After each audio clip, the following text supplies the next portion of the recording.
Continuing professional development can often be viewed as an afterthought to school leadership, but over this past year, Leighton Primary School in Cheshire has demonstrated how it can become the lifeblood of a school.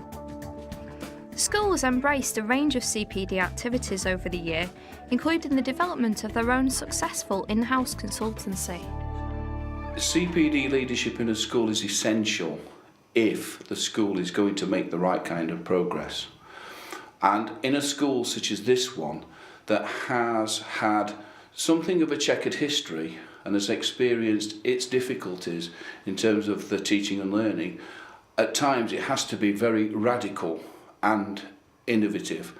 Not innovation for innovation's sake, but we sometimes have to move away from traditional views of CPD. We decided that we would go with a particular university's training needs analysis, and that entailed all the staff inputting data about themselves, and it then created theoretically a profile of what their next step would be as far as the training needs were concerned. That didn't work, unfortunately, because although the system was very sophisticated and elaborate, it just didn't meet our particular requirements. The traditional view of CPD is one whereby it's vertical, top down, it involves lots of documents, it involves going out on courses, and very often it's not always pertinent to the school's needs. I think that you can't make it bespoke enough, and it needs to be individualised to the school's particular predicament. 2007 was a pivotal year for this school. Ofsted 2004 had said that we were an outstanding school. We'd reached 2007 based on a development plan from 2004 to 2007. So the question then was, where do we go from here to keep pushing back the boundaries of primary practice to make a really effective primary school? I felt it was essential that I found an experienced practitioner who had already shown empathy towards professional development in others. Frankly, she'd been an outstanding mentor for a newly qualified teacher. And as a consequence of that, we discussed a role as a professional development leader within the school. And it would be a very self-governing role. Over this last year, I've seen my role as CPD leader to encompass the whole school and every person in the school, to look at their training needs and to link them with what is needed by the school in terms of its school development plan. The first thing I did in that role was to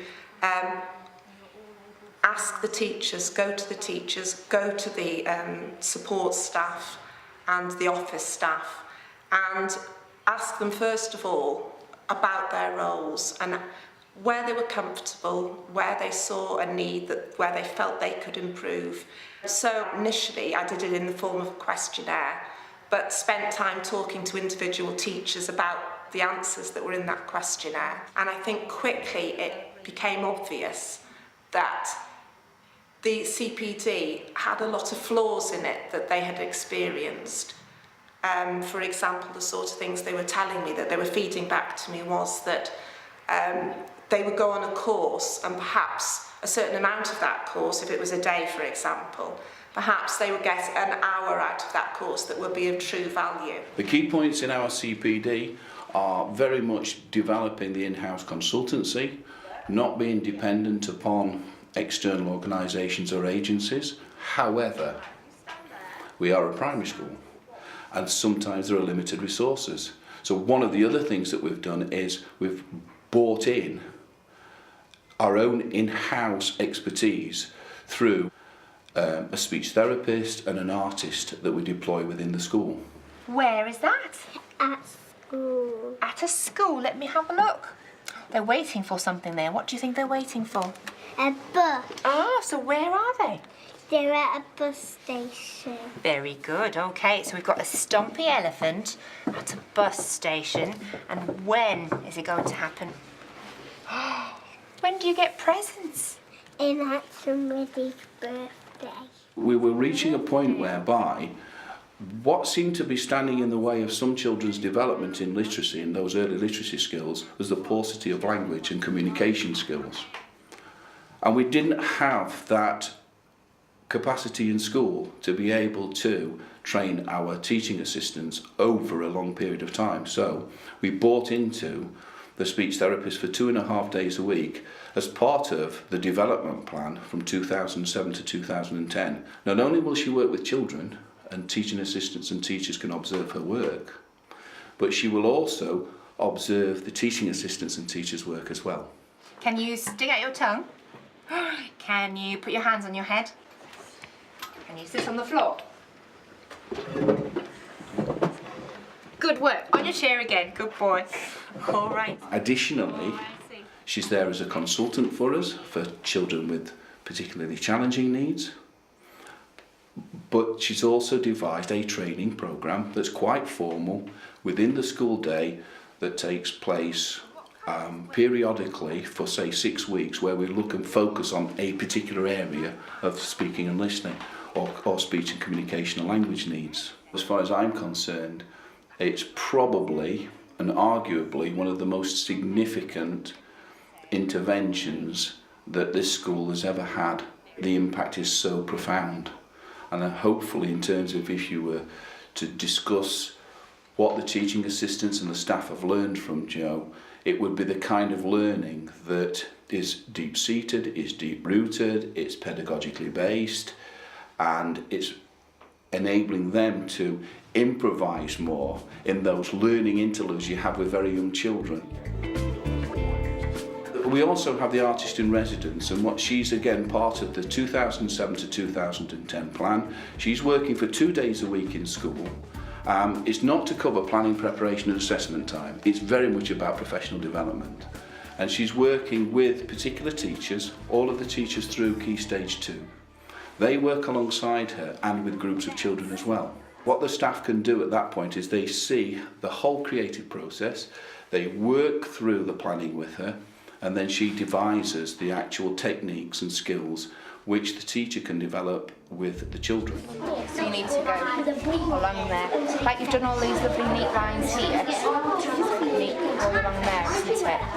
So if you use your brush. In terms of the strategic management of this, it's been my role to talk to individuals such as Sarah the artist and Jo the speech therapist, and again try to determine what role they would have in school. I wanted to give them some kind of ideas and thoughts and talk about the training aspect, so that they didn't think they were just delivering the curriculum or that they were delivering the speech therapy. I wanted them to understand that it was about the professional development component. And as I've said, they've created a wonderful environment in which that learning can take place for all the staff.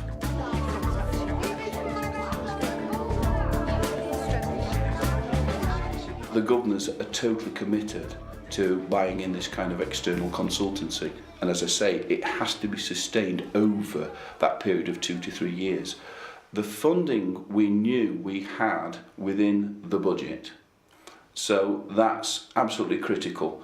If people are interested in figures, the speech therapist is costing something around £20,000. Now, in terms of the kind of professional development that's on offer over 2 to 3 years for something upward of 10 to 15 professionals within the school, I think that represents excellent value for money. Similarly with the artist in residence, you look at the costs of the artist in residence and balance that out in terms of the outcomes for the children and the kind of range of training that a whole school can achieve. I think again that represents excellent value for money. And I know some people will ask and say, are you extra funded? Are you funded beyond the normal kind of formula budget? No, we're not. So all of this funding, the governors have cleverly manoeuvred and manipulated the budget to make sure that we can sustain it for at least 2 years and hopefully 3 years. Look again at that one. The school has had something of a tradition within House CPD. Senko and assistant head teacher Vicky Robertson has been leading in-house training courses in reading for both staff and parents for some time at the school with positive results. Vicky's been doing this in-house consultancy from around 2000-2001 and was the ultimate model that we based a lot of this approach on. And her reading courses and also accredited writing courses that she's written. So Vicky's written all of the courses, she maintains those courses, and she scrutinised the standards within those courses for parents, teachers and teaching assistants. That work is ongoing, and it has been truly fruitful in terms of ensuring children have excellent outcomes in reading at the end of Key Stage 1. I thought it might be a good idea for our 3 schools that are represented here just to get together and have a little meeting about how things are going, what the impact is. As well as in-house CPD, the school has developed a strong networking approach. Vicky has been instrumental in sharing good practice of reading techniques with other schools in the area. Because you're the Senko as well, aren't you, Karen? Yeah. So, you know, most of these children, these vulnerable children, are known to you, aren't they? They are, yeah. But it applies to all the children, really. It's supporting all the children. And we're also passing on what you've helped us with onto the other staff. So we're doing some more in-house training on that as well, and parent helpers. Oh, brilliant. The really successful networking have been the courses that we've devised in reading that we deployed within school with our teaching assistants, parents and teachers. So all of those particular adults could access this training. What we've been able to do, and it's very replicable and it's very doable, is we've taken that training out to other schools where they've wanted it, free of charge. I went on a science course outside of school. Over this past year as CPD leader, Wendy has closely monitored training the staff has undertaken and has met with subject coordinators to discuss areas of need that have come out of the school development plan. Obviously the big area that we're looking at in science is this investigative science, the hands-on, and we were all able to So you think it was that. valuable, the fact that she came in to teach the specific area that we were interested in? Absolutely, because there were bits of that science course externally that were not appropriate. No. So One of the things I found when I took on this role a year ago was that people were doing CPD, but there was no way that they could reflect back on what they'd done, that they were not keeping records of what they'd done, and also equally the school did not have access to records. So I introduced portfolios for each member of staff, and they now keep those portfolios. They keep a record, and they also keep feedback from any courses or any work they do with the artist goes into this file.